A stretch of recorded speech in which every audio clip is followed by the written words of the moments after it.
Quando um reinado termina em silêncio, uma pergunta ecoa pelos corredores do tempo como sussurro impossível de ignorar. O que acontece com uma promessa quando o homem que a carregava já não consegue mais sustentar a própria respiração? O livro de 1 Reis se abre não com glória, mas com fragilidade. Davi, o rei segundo o coração de Deus, encontra-se agora enfraquecido, incapaz de se aquecer, cercado por médicos, servos e expectativas ocultas. O trono ainda é seu, mas a força já não lhe pertence. O reino permanece unido, mas as ambições começam a despertar silenciosamente. O futuro se aproxima com passos cautelosos, como fera que espera o momento certo para atacar. Esta não será apenas a história de reis, mas de escolhas que definirão destinos eternos. Pois todo reino que nasce da promessa precisa atravessar o fogo da transição. Deus continua soberano, mas permite que os homens revelem o que realmente habita em seus corações quando o poder começa a mudar de mãos. O palácio, antes símbolo de estabilidade, torna-se agora cenário de tensão invisível. Filhos observam, conselheiros calculam, sacerdotes discernem, e o céu permanece em silêncio expectante. Aqui nasce a pergunta central desta jornada: quem será capaz de governar quando a promessa precisa continuar, mas o homem que a recebeu já não pode mais falar? O tempo de Davi se encerra, mas o tempo das escolhas definitivas acaba de começar. Cada respiração do velho rei carrega não apenas vida, mas destino, e assim se inicia uma das transições mais decisivas da história bíblica. Nos bastidores do palácio, um dos filhos de Davi decide que esperar pela vontade de Deus é lento demais para sua própria ambição. Adonias começa a se exaltar diante do povo, preparando carros, cavalos e homens que correm diante dele como ensaio antecipado de coroação. O gesto parece político, mas carrega implicações espirituais profundas. Não se trata apenas de assumir um trono, mas de disputar uma promessa que não lhe pertence. Ele reúne aliados, influentes, homens experientes em guerra e administração. A corte começa a se dividir em silêncio, como campo antes da batalha. Davi ainda não foi consultado. Deus ainda não foi ouvido. O trono começa a ser tratado como conquista, não como dom. Aqui se manifesta uma tensão antiga que atravessa toda a Escritura. A diferença entre tomar aquilo que se deseja e receber aquilo que Deus concede. O reino que nasceu da graça corre agora o risco de ser contaminado pela pressa humana. Cada movimento de Adonias revela que a maior ameaça à promessa não vem de fora, mas de dentro da própria casa real. O palácio volta a ser palco de intrigas, como nos dias mais sombrios de Davi. O céu observa em silêncio, aguardando o momento certo de intervir. A história não se apressa, pois sabe que os próximos passos definirão gerações inteiras. Enquanto Adonias celebra, outro nome permanece guardado em segredo no coração de Davi. Salomão, jovem discreto e quase invisível aos olhos da política, carrega sobre si uma promessa antiga. Foi a ele que Deus destinara a continuidade do trono. Foi a ele que caberia edificar o templo sonhado por seu pai. Aqui se manifesta um padrão recorrente da história sagrada. Deus escolhe não segundo aparência, mas segundo propósito. Batseba percebe o perigo iminente e busca imediatamente o profeta Natã. Juntos, entram no quarto do rei moribundo com urgência solene. Davi desperta com clareza surpreendente, mesmo frágil no corpo, firme no espírito. Ele recorda a palavra que recebera do Senhor, confirmando que Salomão reinaria após ele. Neste instante se revela uma verdade preciosa. A promessa pode esperar, mas jamais se perde. O rei ordena que Salomão seja ungido publicamente. Trombetas soam, o povo se alegra, Jerusalém se enche de aclamações. O plano de Adonias desmorona antes de se consolidar. O trono muda de mãos não por força, mas por fidelidade à palavra divina. Nenhum projeto humano consegue anular aquilo que Deus já determinou em segredo. Assim começa, oficialmente, o reinado daquele que conduzirá Israel ao auge de sua glória. Quando Salomão se assenta no trono, O reino entra em uma nova fase marcada não pela guerra, mas pela construção. Davi ainda vive tempo suficiente para transmitir instruções finais ao filho escolhido. Ele fala de fidelidade, justiça, vigilância e obediência à lei do Senhor.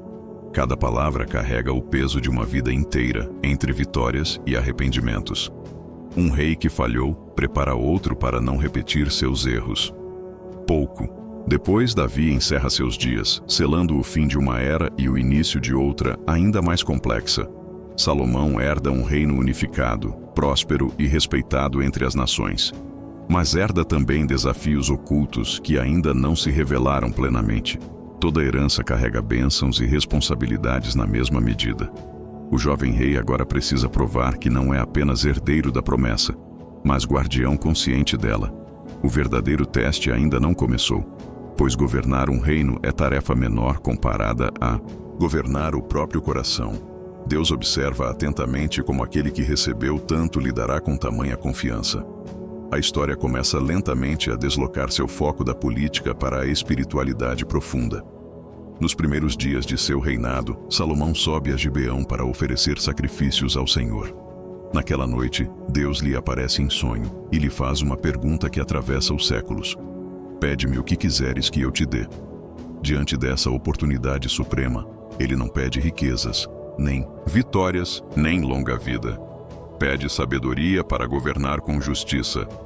Aqui se manifesta um coração que compreende que governar é servir. Deus se agrada profundamente desse pedido e promete conceder não apenas sabedoria, mas também riquezas e honra incomparáveis. Este momento se torna o eixo central de todo o livro. Sabedoria será o grande dom, mas também o grande teste, pois toda virtude elevada se transforma facilmente em armadilha quando não é guardada pela humildade. A sabedoria de Salomão, logo, se tornará famosa entre as nações. Reis virão de longe para ouvi-lo, mas desde já fica claro que este dom exigirá vigilância constante. Quanto maior a luz, maior também a sombra que ela projeta. A promessa agora avança para sua fase mais esplendorosa. A fama de Salomão cresce rapidamente e seu reino entra em uma era de paz inédita.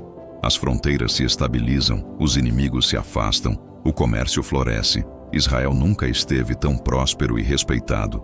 O ouro circula em abundância, a arquitetura se desenvolve, a cultura floresce. O rei governa com discernimento, resolve disputas com justiça e se torna referência entre as nações. O episódio das duas mulheres e da criança revela publicamente a profundidade de sua sabedoria. O povo se maravilha e o temor do Senhor se espalha pela terra. Aqui se manifesta o ideal máximo da monarquia israelita. Um rei sábio, um povo próspero, um reino em paz. Tudo parece finalmente no lugar. Mas nenhuma glória permanece sem prova. A prosperidade, quando não é guardada pelo temor, costuma se transformar em risco invisível. Pequenos sinais de fragilidade começam a surgir discretamente.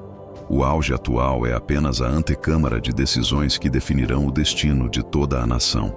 No centro dessa era gloriosa surge o grande projeto espiritual de Israel, a construção do templo. Madeira do Líbano, ouro refinado e pedras talhadas são reunidos com cuidado sagrado. O templo não será apenas edifício, mas sinal visível da presença divina entre os homens. Cada medida, cada ornamento, cada símbolo carrega significado profundo. Quando a obra se conclui, a glória do Senhor enche o recinto de forma tão intensa que os sacerdotes não conseguem permanecer em pé. Salomão ora reconhecendo que nem os céus podem conter plenamente a presença de Deus.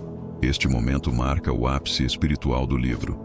Deus no centro, rei fiel, povo reunido. Tudo parece perfeito. Mas justamente nos momentos de maior proximidade com o sagrado, a vigilância se torna ainda mais necessária. Pois o poder espiritual, quando não é guardado com temor, pode facilmente se converter em soberba silenciosa.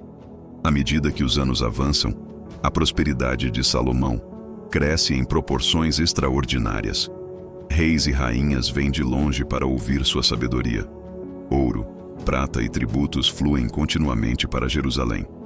O trono se torna símbolo máximo de poder e discernimento no mundo antigo. Mas algo começa lentamente a se deslocar no íntimo do rei. Ele acumula esposas estrangeiras, alianças políticas e costumes diversos. Cada escolha parece estratégica, mas carrega sementes espirituais perigosas. O coração que deveria permanecer inteiro diante de Deus começa a se dividir imperceptivelmente. Altares estrangeiros surgem nos arredores da Cidade Santa. A idolatria não entra abruptamente, mas se infiltra como sombra ao entardecer. O templo continua funcionando, mas perde exclusividade no coração real. Aqui se inicia um dos movimentos mais trágicos da história bíblica. Não uma queda súbita, mas uma inclinação gradual. A sabedoria permanece, mas a fidelidade começa a enfraquecer. Deus aparece novamente a Salomão, reafirmando promessas e advertências. O reino permanecerá firme enquanto houver obediência. Mas se o coração se afastar, o trono sofrerá consequências inevitáveis. A promessa não elimina responsabilidade. A eleição não anula disciplina. O futuro agora se encontra suspenso entre glória e queda. Pequenos sinais de ruptura começam a surgir no horizonte. Tensões internas se acumulam lentamente. Inimigos externos começam a se mover discretamente. O reino ainda brilha, mas sua base espiritual começa a se enfraquecer. O destino começa a ser desenhado nas entrelinhas. Nada ainda se rompe, mas tudo já começou a se mover. Assim, quando esta primeira parte de 1 Reis se aproxima de seu próprio limite, nada se encerra. Tudo apenas começa. O reino está no auge, mas a semente da divisão já foi plantada.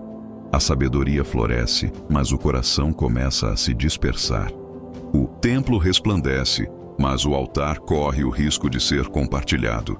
A promessa permanece viva, mas sua preservação dependerá de escolhas ainda não reveladas. O reinado de Salomão ainda mostrará sua glória máxima e sua fragilidade mais profunda.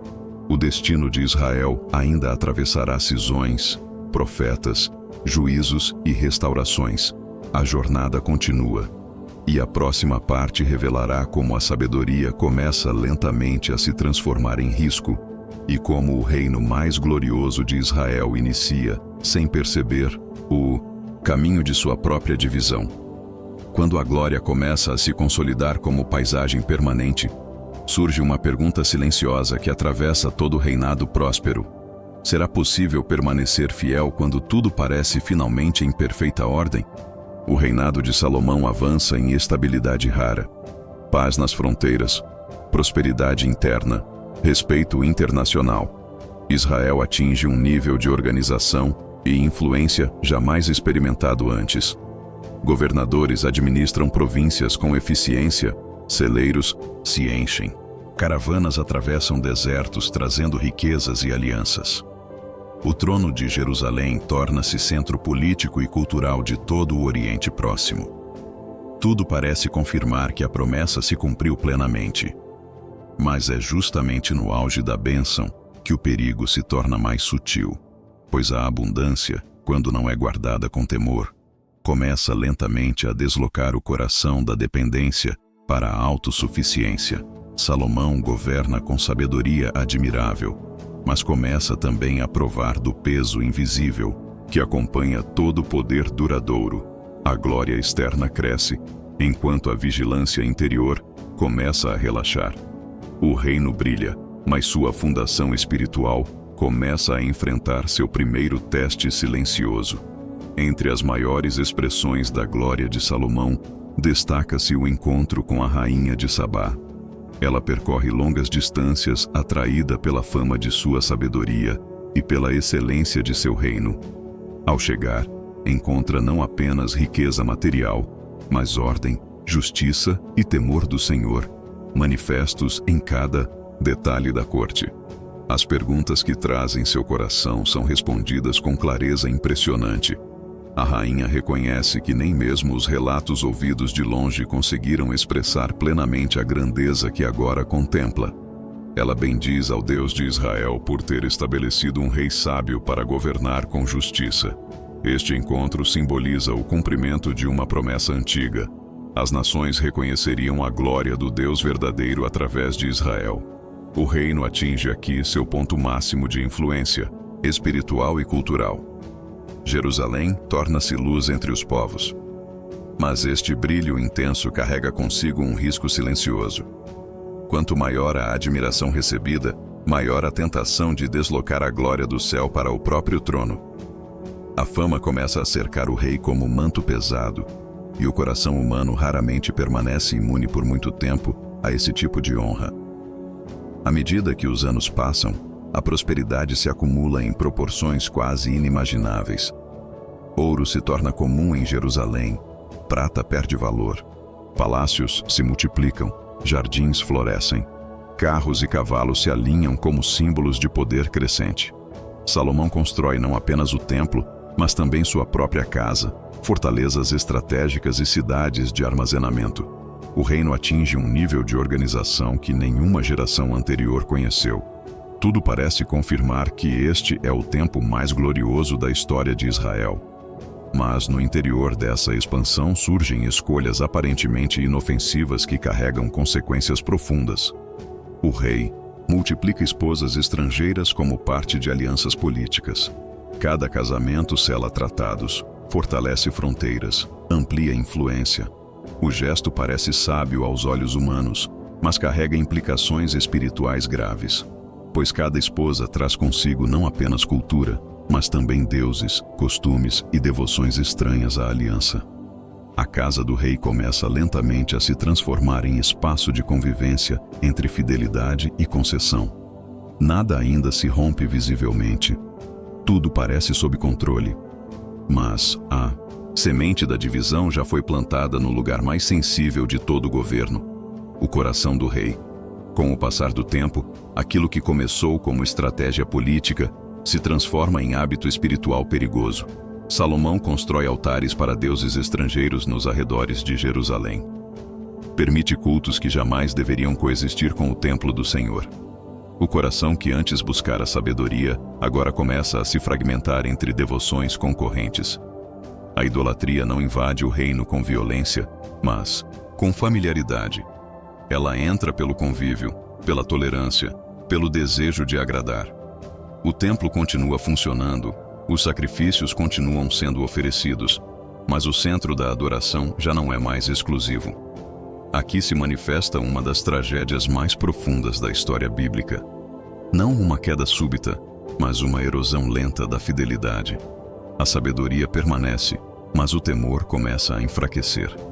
A glória continua visível, mas a base espiritual começa a rachar. Deus, que antes aparecera em sonhos, oferecendo sabedoria, agora observa em silêncio o coração que se afasta gradualmente. A promessa ainda sustenta o trono, mas a disciplina começa a se aproximar com passos firmes e inevitáveis. Então o Senhor volta a falar com Salomão, não mais apenas em promessa, mas em advertência. O reino será preservado enquanto houver obediência, mas se o coração persistir na infidelidade, o trono será dividido e a glória se dissipará como neblina ao amanhecer. A palavra é clara, solene e irreversível. Deus não revoga sua promessa a Davi, mas anuncia consequências diretas para as escolhas do filho. O reino não será destruído imediatamente, mas será enfraquecido. A divisão não acontecerá em sua geração, mas será inevitável no futuro próximo. Aqui se revela uma verdade central da aliança. A promessa garante continuidade, mas não garante imunidade às consequências. A fidelidade sustenta a plenitude. A infidelidade gera perda, mesmo quando a eleição permanece. Salomão escuta, mas seu coração já se encontra profundamente dividido. O tempo da correção preventiva começa a se esgotar. O destino do reino passa agora a ser construído silenciosamente pelas próprias escolhas do homem mais sábio de sua geração. Pouco a pouco, Deus começa a levantar adversários como instrumentos de disciplina. Não para destruir imediatamente o reino, mas para advertir, abalar e despertar. Hadad surge no sul, Rezon no norte, e movimentos de resistência começam a crescer internamente. O reino ainda permanece forte, mas sinais de instabilidade começam a se manifestar. Entre esses opositores surge um nome que se tornará decisivo para toda a história futura: Jeroboão. Jovem administrador talentoso, ele se destaca entre os oficiais de Salomão. Um dia, o profeta Aías o encontra no caminho e rasga um manto novo em 12 partes, entregando-lhe 10. A mensagem é clara: 10 tribos lhe serão dadas como consequência da infidelidade do rei. O gesto é ao mesmo tempo juízo e misericórdia. Juízo pela divisão inevitável.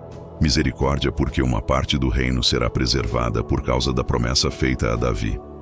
Salomão, ao saber dessa profecia, tenta matar Jeroboão, que foge para o Egito. Aqui se inicia discretamente a preparação da maior ruptura política e espiritual da história de Israel.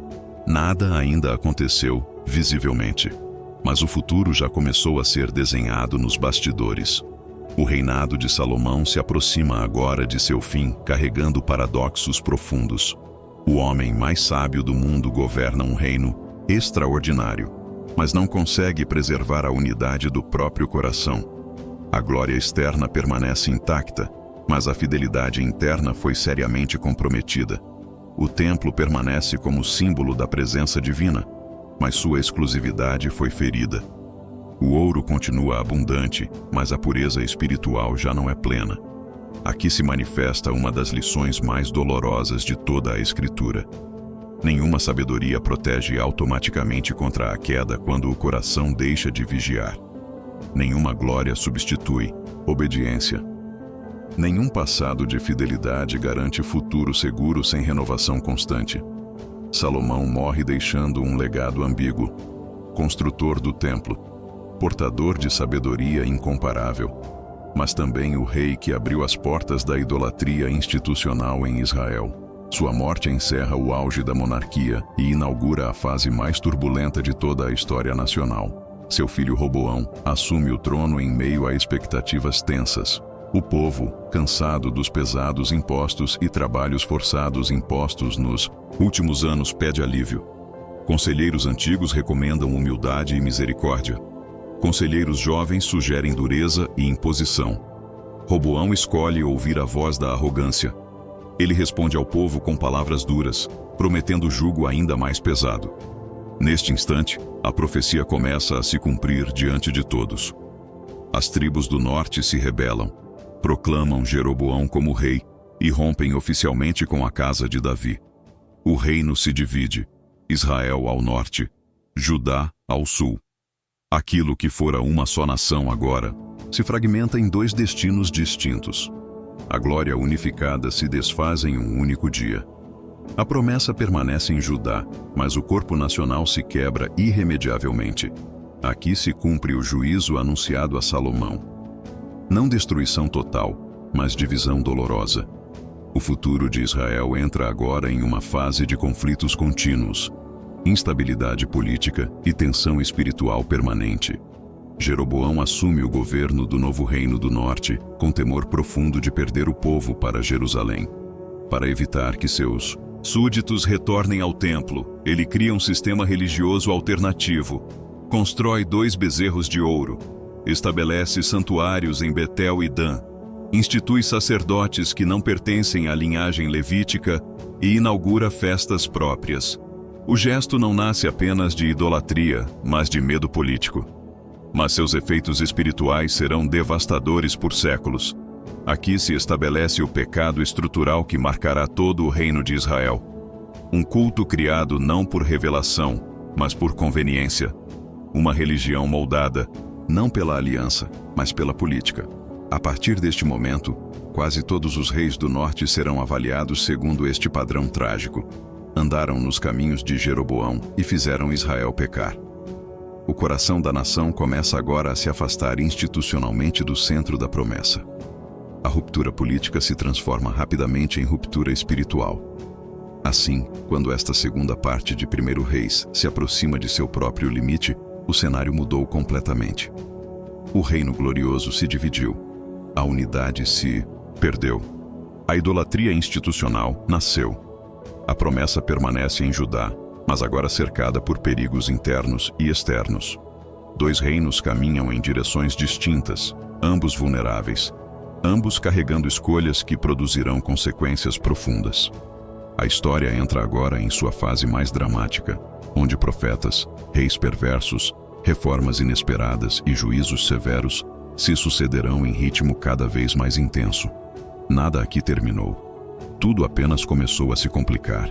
E a próxima parte revelará como os dois reinos iniciam trajetórias opostas, como surgem os primeiros grandes profetas, e como a luta entre fidelidade e idolatria passa a definir cada capítulo desta longa e decisiva jornada. Quando o céu permanece fechado por anos e a terra começa a gemer sob o peso da seca, uma pergunta atravessa montes e vales como desafio inevitável. Quem realmente governa o destino de uma nação? Os deuses fabricados pelos homens ou o Deus vivo que sustenta todas as coisas? O Reino do Norte mergulha, agora, em uma crise espiritual profunda. A idolatria se espalha como fogo invisível, e o trono passa a ser ocupado por um rei chamado Acabe, homem de grande influência política, mas de coração perigosamente distante da aliança. Seu casamento com Jezabel, princesa estrangeira, introduz oficialmente o culto a Baal no centro da vida nacional. Altares são erguidos, profetas do Senhor são perseguidos, e a idolatria deixa de ser tolerada para se tornar política de Estado. A nação começa a trocar, silenciosamente, sua identidade espiritual por conveniência religiosa. Deus observa, paciente, mas firme. Pois quando o coração coletivo se afasta deliberadamente, o céu prepara respostas que nenhum exército consegue deter. É nesse cenário que surge uma das figuras mais impactantes de toda a Escritura. Um homem simples, vindo de lugar quase desconhecido, portador de uma palavra que mudará o rumo da história. Seu nome é Elias. Sem anúncio prévio, ele entra no palácio e declara que não cairá orvalho nem chuva até que sua palavra o permita. Em um único instante, o céu se fecha. A disciplina divina começa. A nação que abandonou o Deus da vida agora enfrentará o silêncio do próprio céu. Enquanto a seca se espalha e os rios começam a secar, Elias é conduzido por Deus ao esconderijo. Primeiro junto ao ribeiro de Querite, onde corvos o alimentam misteriosamente. Depois à casa de uma viúva estrangeira em Sarepta. Ali, em meio à escassez, o azeite não se acaba e a farinha não se esgota. A graça se manifesta justamente fora das fronteiras de Israel, como sinal silencioso de que Deus continua agindo mesmo quando seu próprio povo o rejeita.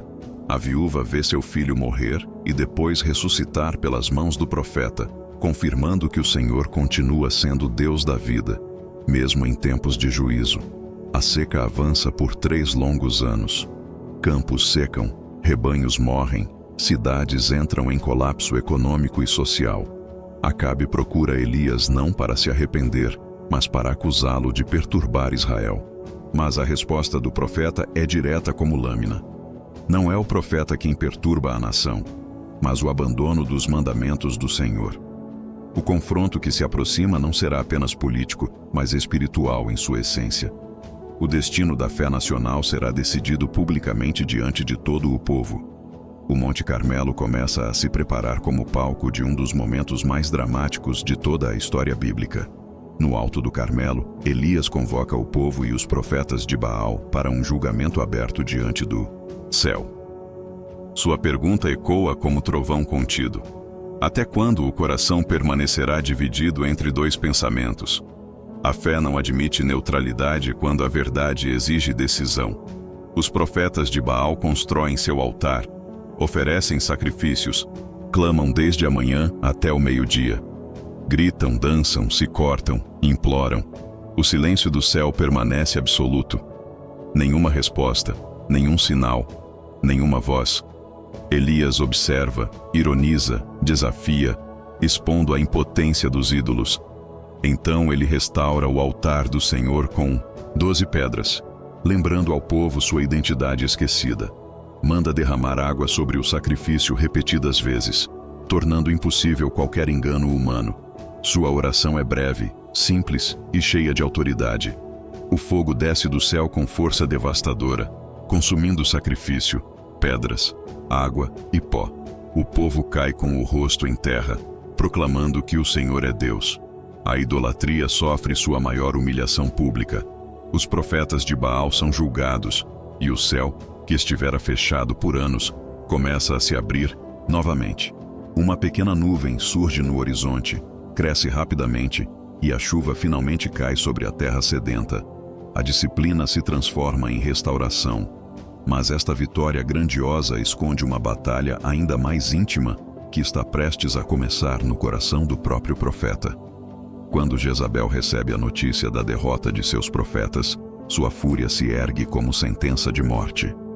Ela jura que Elias não verá o próximo dia.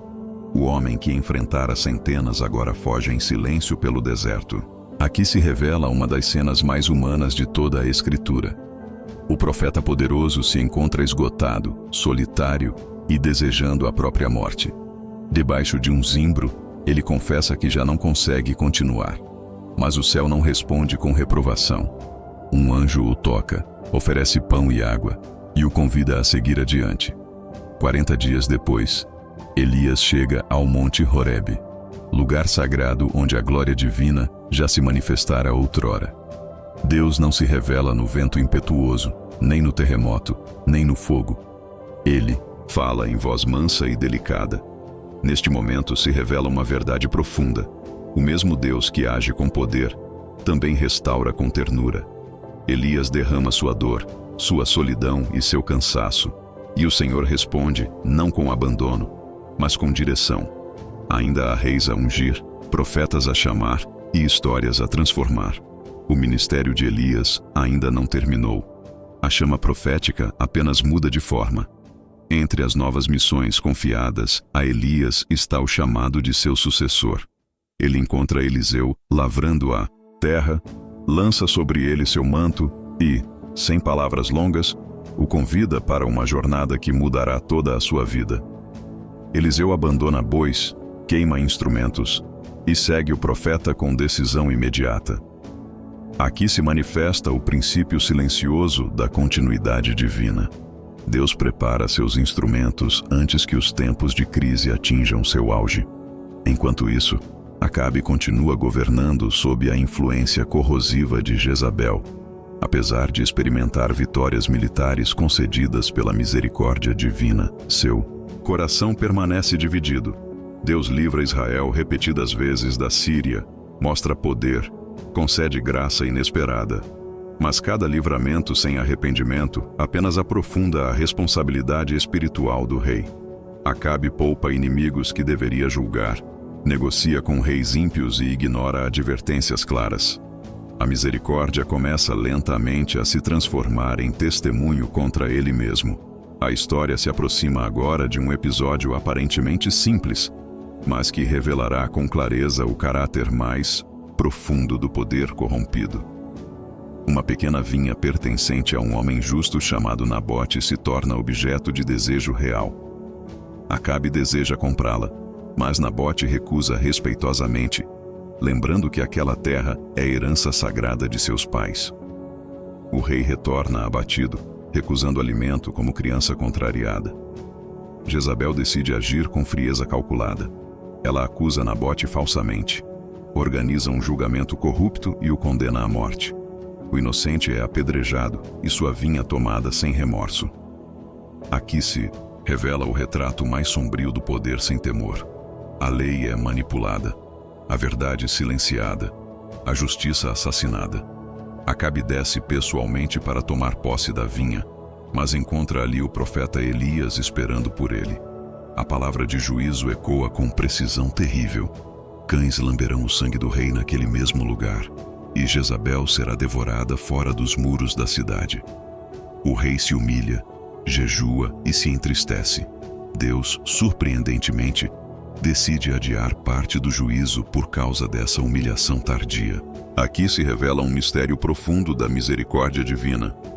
Mesmo corações gravemente corrompidos ainda encontram espaço para arrependimento sincero. O juízo não é cancelado, mas adiado. A graça ainda estende sua última oportunidade. Com o tempo, Acabe se envolve em nova guerra contra a Síria. Profetas falsos prometem vitória certa. Um único profeta verdadeiro, Micaías, anuncia derrota e morte. O rei ignora a advertência e parte disfarçado para a batalha, tentando enganar o destino. Mas uma flecha disparada ao acaso encontra exatamente a abertura de sua armadura. O rei morre lentamente em seu carro, enquanto o sangue escorre. Mais tarde, cães lambem aquele sangue no lugar anunciado por Elias anos antes. A palavra do Senhor se cumpre com precisão absoluta. Assim se encerra a trajetória de um rei que experimentou sinais, livramentos, advertências e misericórdia, mas escolheu permanecer dividido até o fim. O trono passa agora a seus filhos, e as consequências de seu legado começam a se espalhar pela nação inteira. Acasias assume o trono e continua nos caminhos da idolatria sem qualquer hesitação. Após sofrer grave queda, ele consulta deuses estrangeiros em vez de buscar o Senhor. Elias intervém novamente, anunciando que o rei morrerá. Tropas são enviadas para prendê-lo, mas fogo do céu consome 2 grupos inteiros. Somente quando um capitão se humilha e implora misericórdia, a vida é poupada. Acasias morre sem herdeiros, encerrando uma linha marcada por desprezo espiritual. O trono passa a Jorão, e a instabilidade dinástica se aprofunda. O reino do norte segue agora por caminho cada vez mais frágil, sustentado por misericórdias pontuais, mas sem reforma verdadeira. A distância entre Deus e a nação aumenta silenciosamente. A história começa a se aproximar de seu período mais profético e confrontacional. Enquanto reis falham, o ministério profético se torna a espinha dorsal espiritual da nação. Elias se prepara para deixar a cena histórica de forma extraordinária. Ele caminha com Eliseu até o Jordão, abre as águas com seu manto e atravessa em terra seca. Um carro de fogo os separa, e Elias é levado aos céus em redemoinho glorioso. Eliseu fica com o manto nas mãos e o espírito profético sobre si. Aqui se revela que a obra de Deus não depende de um único homem. A chama não se apaga quando o mensageiro parte. Ela apenas se transfere para a nova geração preparada em silêncio. Eliseu retorna atravessando novamente o Jordão, confirmando que a presença divina permanece ativa em Israel. A profecia continua viva. A esperança ainda resiste. Assim, quando esta terceira parte de 1 Reis se aproxima de seu próprio limite, nada se encerra. A idolatria foi humilhada, mas não eliminada. Reis caíram, profetas se levantaram. O céu falou com poder e com ternura. O juízo começou a se cumprir, mas a misericórdia ainda insiste em permanecer. O reino do norte continua caminhando em direção a um destino perigoso. Judá observa de longe, ainda guardando a promessa. A luta entre fidelidade e idolatria se intensifica. A jornada continua, e a próxima parte revelará como a corrupção se aprofunda, como reformas violentas tentam conter o colapso, e como o destino das 2 nações começa lentamente a se aproximar de seu ponto mais crítico. Quando a chama profética começa a se espalhar silenciosamente entre gerações, uma pergunta passa a pesar sobre o destino das nações como sentença invisível. Até quando um reino pode sobreviver afastado da aliança sem que o próprio céu intervenha de forma definitiva? O reino do norte vive agora sob equilíbrio frágil, sustentado por livramentos ocasionais, mas corroído por idolatria persistente. Jorão governa tentando misturar devoção superficial com concessões profundas aos antigos pecados de Jeroboão. Deus continua livrando cercos, confundindo exércitos e concedendo vitórias inesperadas. Mas o coração coletivo permanece endurecido. A misericórdia se manifesta, mas não produz transformação estrutural. Cada livramento se torna convite rejeitado. Cada sinal se transforma em responsabilidade acumulada. Enquanto isso, nos bastidores do poder, Deus começa a preparar uma mudança radical que não virá por palavras, mas por espada. O tempo da advertência pública começa lentamente a se esgotar. A história entra agora em fase decisiva, onde o juízo não virá mais apenas por profecias, mas por revoluções internas cuidadosamente conduzidas. Pois quando a idolatria se institucionaliza por gerações, Deus não apenas fala, Ele intervém. Entre os comandantes do exército surge um homem de olhar firme e decisão implacável. Seu nome é Jeú. Em um aposento fechado, um jovem profeta o unge em segredo e lhe entrega uma missão terrível: executar o juízo de Deus contra a casa de Acabe. O sangue inocente derramado, a idolatria promovida, a perseguição aos profetas agora exigem resposta definitiva. Jeú aceita a missão sem hesitação. Seu coração se enche de zelo, mas também de dureza crescente.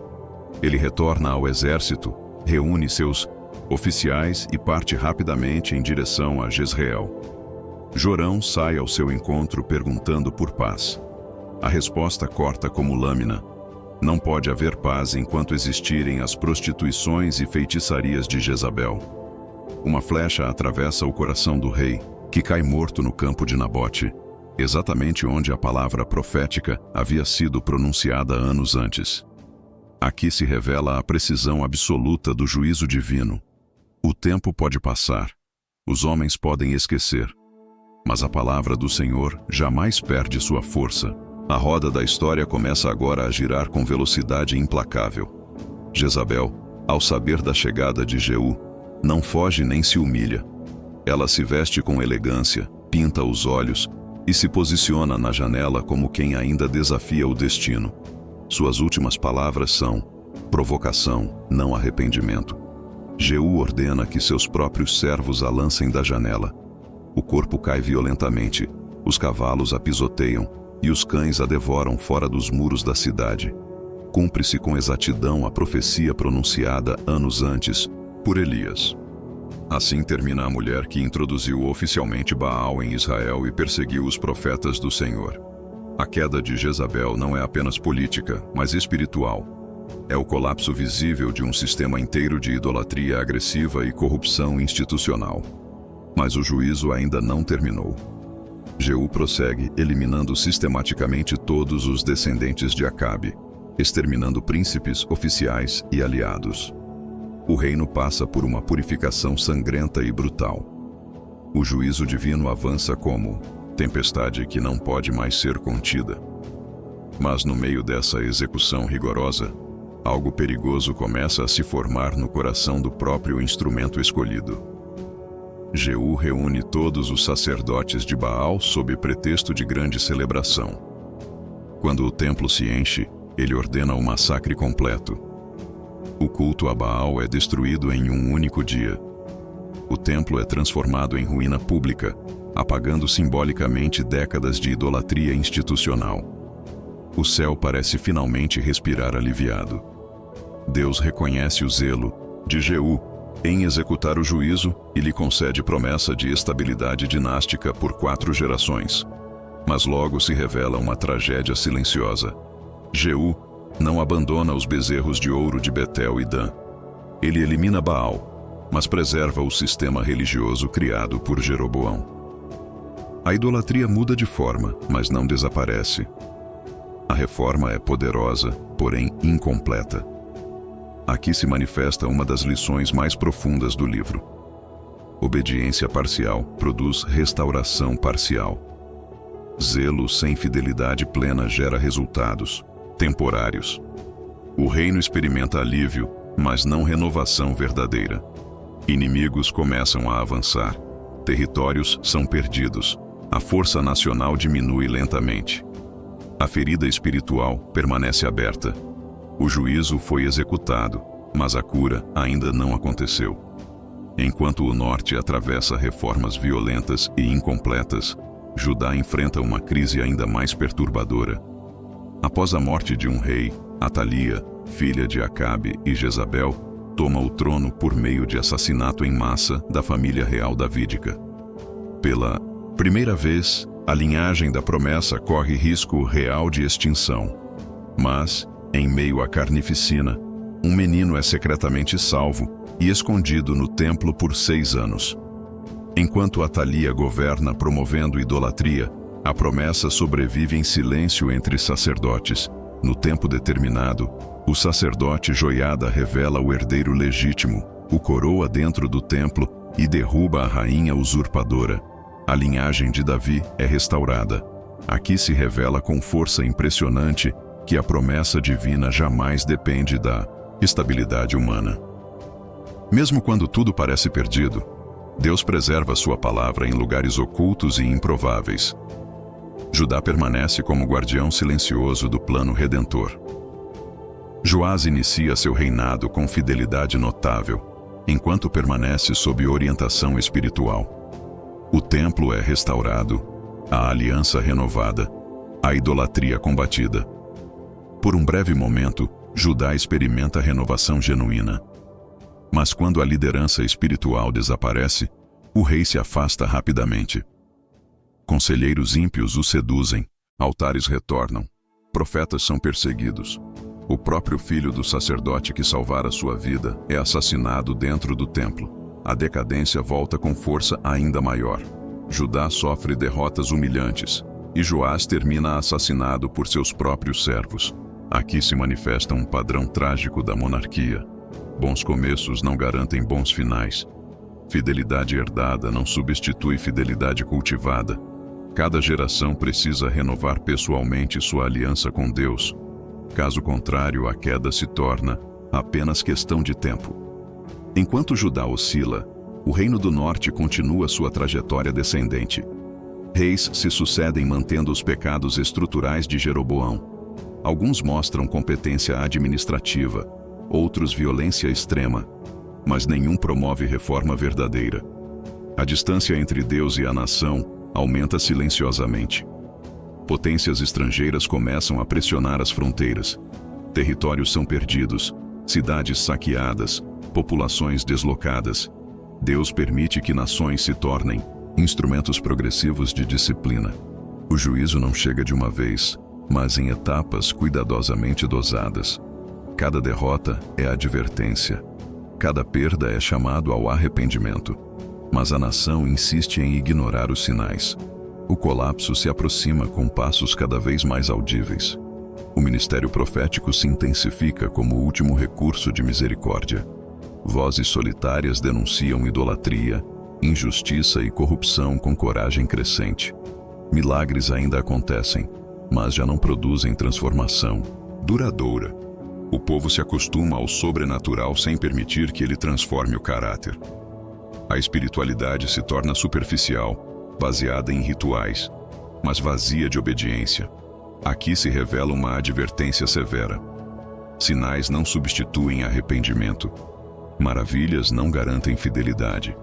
A fé verdadeira exige decisão contínua. A história entra em ritmo mais sombrio. As profecias se tornam mais duras. O futuro começa a se estreitar perigosamente. Mesmo em meio à decadência, Deus preserva sementes invisíveis de esperança. Reformas inesperadas ainda surgirão em Judá. Profetas ainda mais poderosos se levantarão. A promessa messiânica permanece viva na linhagem de Davi, aguardando tempos ainda distantes. Cada juízo carrega dentro de si uma semente de graça futura. Cada destruição prepara terreno para a reconstrução posterior. O plano eterno avança mesmo quando as estruturas humanas desmoronam. A história se inclina lentamente da denúncia para a preparação de grandes reformas que ainda virão. Mas antes da restauração, a queda precisará se completar plenamente. Assim, quando esta quarta parte de 1 Reis se aproxima de seu próprio limite, nada se encerra. A casa de Acabe caiu, Jezabel foi destruída, Baal foi humilhado, mas a idolatria estrutural permanece. Judá preserva a promessa, mas continua oscilando perigosamente entre fidelidade e desvio. A disciplina divina se intensifica, potências estrangeiras se aproximam, e os profetas clamam com urgência crescente. A história caminha agora para seus capítulos mais decisivos. Os próximos reis determinarão não apenas destinos individuais, mas o futuro completo das duas nações. A jornada continua, e a próxima parte revelará como surgem os últimos grandes reformadores, como a esperança tenta resistir ao colapso, e como o destino final de Israel começa lentamente a se definir de forma irreversível. Quando o tempo começa a apertar como cerco invisível ao redor das nações, uma pergunta passa a pesar sobre reis e povos como sentença silenciosa. Ainda existe espaço para arrependimento quando gerações inteiras aprenderam a viver longe da aliança?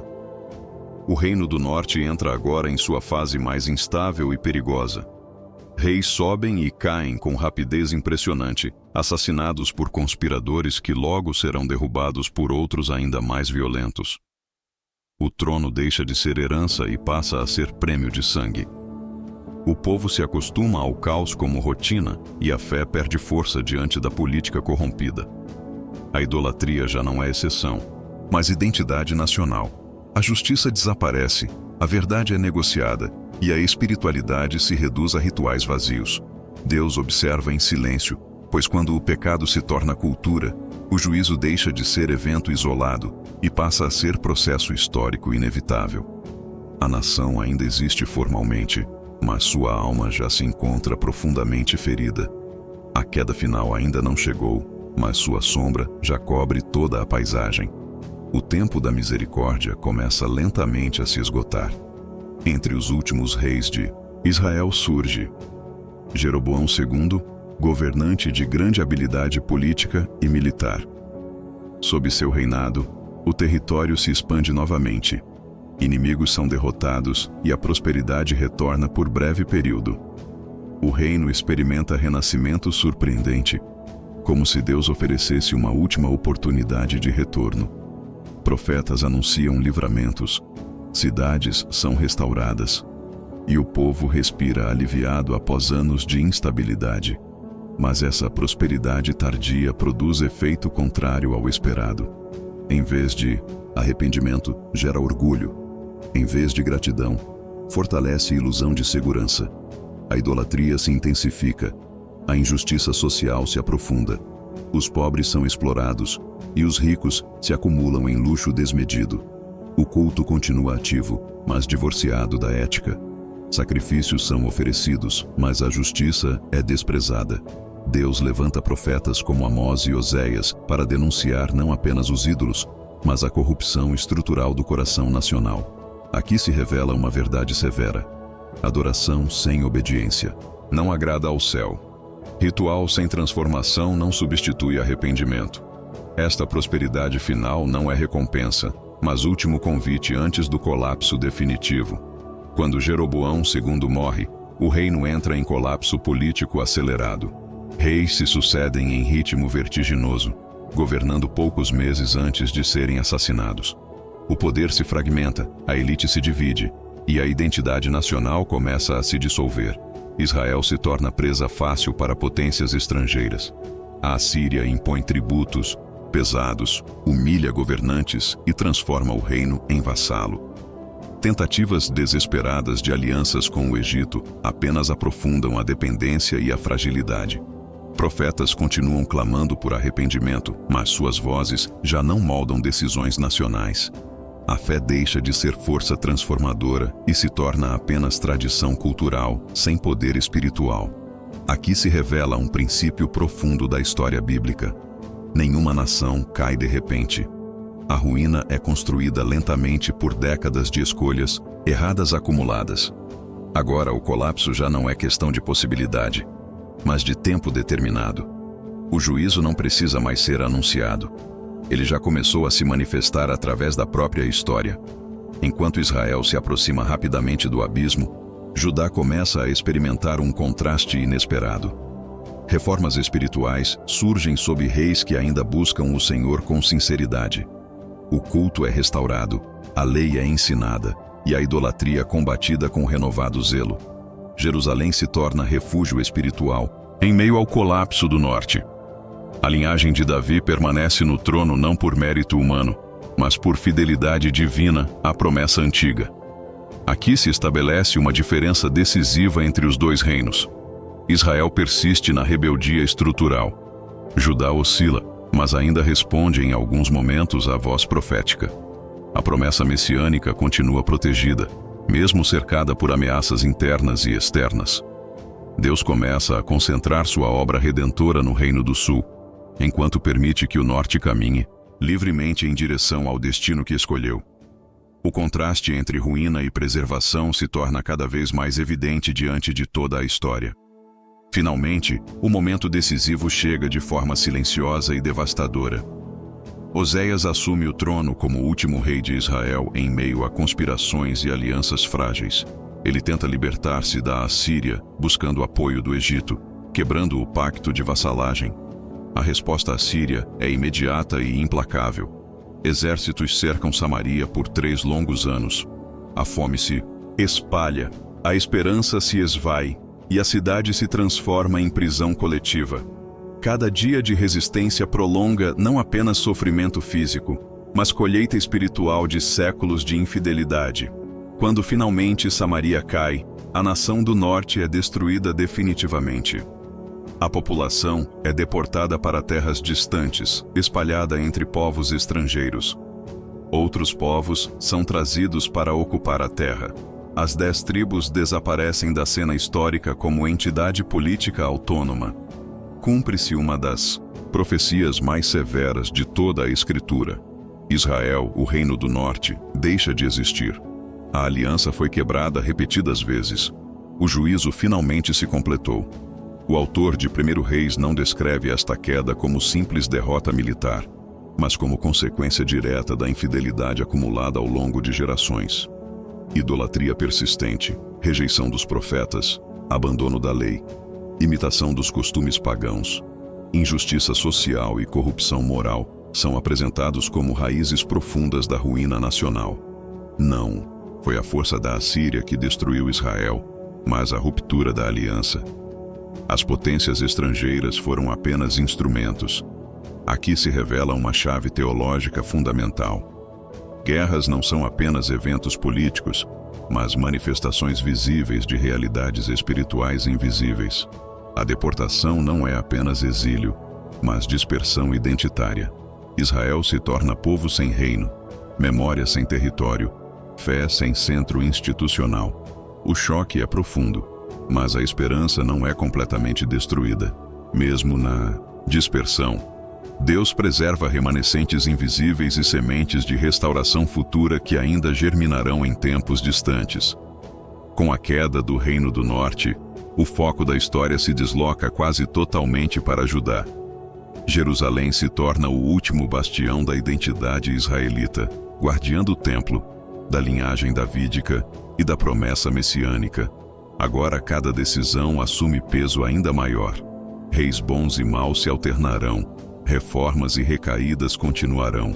Mas o destino final de todo o povo dependerá deste último reino remanescente. A ruína de Israel permanece como advertência viva diante dos olhos de Judá. A pergunta já não é se o juízo pode acontecer, mas se Judá aprenderá algo com a queda de seu irmão. O espaço de manobra se estreita. O tempo se torna mais precioso.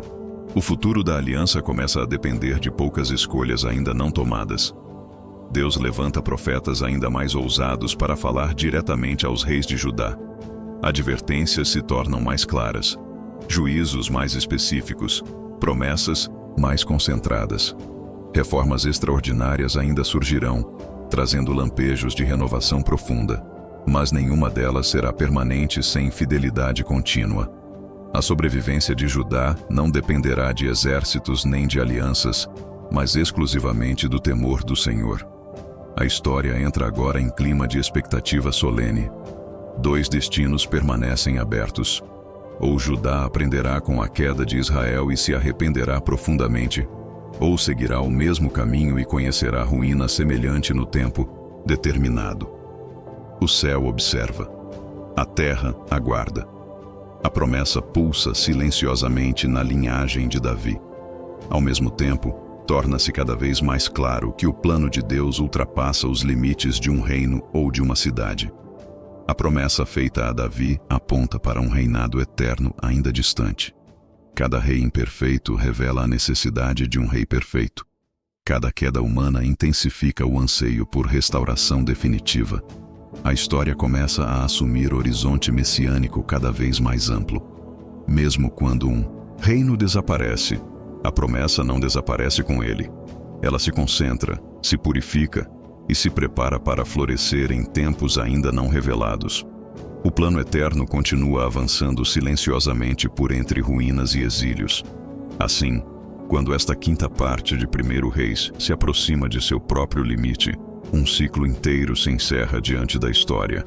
Israel caiu, Samaria foi destruída, as tribos foram dispersas e um reino inteiro desapareceu da cena do mundo. Judá permanece como o último guardião da promessa, agora sob pressão crescente de crises internas e ameaças externas. O futuro da aliança se concentra em poucas mãos, em poucos reis, em poucas decisões ainda ocultas. Nada aqui termina em descanso. Tudo apenas se concentra e se prepara para os capítulos finais de uma história ainda marcada por reformas extraordinárias, quedas dolorosas e promessas ainda mais profundas. A jornada continua, e a próxima parte revelará como Judá tenta resistir ao colapso, como surgem reis reformadores inesperados, e como o destino final da monarquia começa lentamente a se aproximar de sua conclusão. Quando apenas um reino permanece de pé entre ruínas e memórias dispersas, uma pergunta começa a pesar sobre Jerusalém como fardo silencioso. Será possível sustentar a promessa quando tudo ao redor testemunha o fracasso de gerações inteiras? Com Israel já destruído, Judá passa agora a carregar sozinho o peso da herança espiritual de todo o povo. Não é mais apenas um reino entre outros, mas o último, guardião visível da aliança.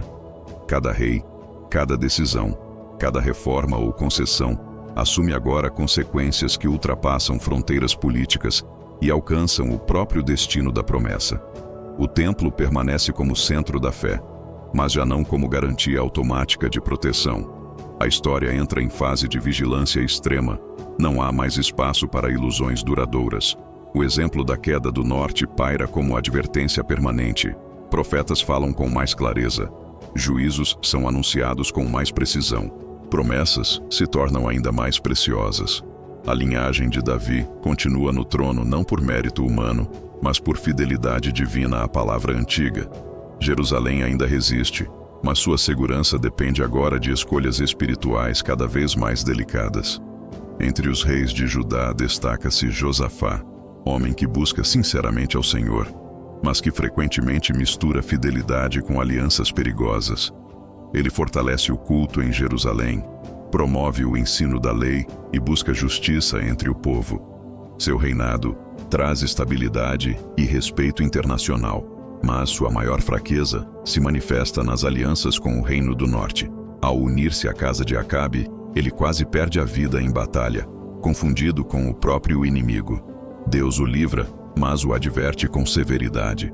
Mesmo após esse livramento, Josafá repete alianças semelhantes, revelando como boas intenções não substituem discernimento espiritual. O reinado ilustra uma verdade profunda. Fidelidade pessoal não garante decisões sábias em todas as áreas. A fé precisa governar também a política, as alianças e os projetos estratégicos. Josafá experimenta vitórias milagrosas, momentos de profunda devoção coletiva e livramentos extraordinários, mas também colhe consequências de escolhas mal discernidas. Judá avança, mas sempre sob tensão entre obediência sincera e concessões perigosas. Enquanto Judá tenta se equilibrar entre reforma e prudência, no Reino do Norte surgem os últimos capítulos de uma linhagem profundamente corrompida. Acasias governa, brevemente, mantendo idolatria e desprezo pela palavra do Senhor. Após sofrer grave queda, ele consulta deuses estrangeiros em vez de buscar orientação divina. Elias reaparece mais uma vez, anunciando que o rei morrerá por ter rejeitado o Deus de Israel. Tropas são enviadas para prendê-lo, e novamente fogo desce do céu consumindo soldados, até que um capitão humilde implora misericórdia. Acasias morre sem arrependimento, encerrando uma linhagem marcada por violência, idolatria e perseguição aos profetas. O trono passa agora a Jorão, e a instabilidade política se aprofunda. O Reino do Norte segue sustentado por misericórdias pontuais, mas sem arrependimento verdadeiro. A distância entre Deus e a nação aumenta silenciosamente. A disciplina avança com passos firmes e inevitáveis. Chega então o momento mais misterioso da vida de Elias. Ele caminha com Eliseu, revisitando cidades sagradas da história de Israel, como quem percorre os marcos da própria missão antes de partir. No Jordão, ele fere as águas com seu manto e ambos atravessam em terra seca. Eliseu pede porção dobrada do espírito profético. Elias aponta para o céu como fonte verdadeira de toda a autoridade. De repente, um carro de fogo e cavalos celestiais separam os dois, e Elias é tomado em redemoinho glorioso. A terra perde um profeta, mas o céu confirma que a obra continua. Eliseu recolhe o manto, atravessa novamente o Jordão e vê confirmada sobre si a presença divina. Aqui se revela uma verdade consoladora. A promessa não depende de homens específicos. Deus retira seus servos no tempo certo e levanta outros preparados em silêncio. A chama profética não se apaga. Ela apenas muda de mãos. Com Eliseu, o ministério assume tom mais restaurador e cotidiano. Águas são purificadas, viúvas sustentadas, crianças ressuscitadas, exércitos confundidos. Deus continua cuidando dos pequenos enquanto confronta reis orgulhosos. Mas o cenário político permanece frágil. Jorão governa sem reforma profunda, mantendo os pecados estruturais de Jeroboão. A idolatria permanece institucionalizada. Judá segue oscilando entre fidelidade parcial e recaídas recorrentes. A história perde o brilho explosivo dos grandes confrontos, mas ganha densidade teológica profunda. O livro começa agora a assumir caráter de balanço espiritual da monarquia. Reis surgem e desaparecem, avaliados sempre pelo mesmo critério: fidelidade ou infidelidade à aliança. O padrão se repete com precisão quase dolorosa. Bons governantes iniciam bem e terminam mal. Maus governantes aprofundam ainda mais a ruína. Nenhum rei de Israel alcança a aprovação plena. Em Judá, poucos conseguem manter fidelidade duradoura. O sistema monárquico começa a revelar seus limites estruturais. A sucessão de reinados passa a ser narrada com ritmo mais condensado, como quem prepara a história para uma transição ainda maior. O trono continua, mas a fidelidade não se consolida. Reformas surgem, mas são temporárias. Recaídas se tornam quase inevitáveis. Aqui se manifesta uma das mensagens centrais de 1 Reis. O problema não está apenas em quem governa, mas na própria incapacidade humana de sustentar a aliança sem transformação interior profunda. Nenhuma administração eficiente substitui coração obediente. Nenhuma tradição religiosa garante fidelidade automática. A história começa a apontar silenciosamente para algo além da monarquia humana. Cada falha amplia o anseio por liderança perfeita. Cada queda revela a insuficiência de todo o poder terreno. O reino precisa mais do que bons reis. Precisa de redenção. A casa de Davi permanece como eixo central da esperança. Jerusalém continua guardando o templo e a promessa, ainda que cercada de ameaças internas e externas. Profetas se levantam com voz cada vez mais ousada, anunciando juízos futuros e restaurações distantes. A promessa feita a Davi começa a adquirir contornos cada vez mais transcendentais. Já não se trata apenas de sucessão política, mas de reinado eterno. O horizonte da história se amplia além dos eventos imediatos. Cada falha humana prepara terreno para a esperança maior ainda não revelada plenamente. A narrativa deixa de ser apenas retrospectiva e se torna progressivamente profética. O futuro começa a ser desenhado não apenas em termos nacionais, mas universais. O livro caminha agora para seu encerramento não com grandes vitórias, mas com avaliação solene de tudo o que foi construído ao longo de séculos. O trono ainda existe. O templo ainda permanece. A promessa ainda pulsa. Mas a fidelidade ainda não se consolidou. Nada aqui se resolve plenamente. Tudo permanece em suspensão. Esta escolha narrativa revela sabedoria profunda.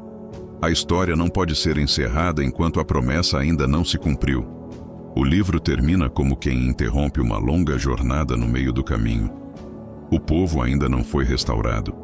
O reino ainda não foi purificado. O plano ainda não alcançou sua plenitude.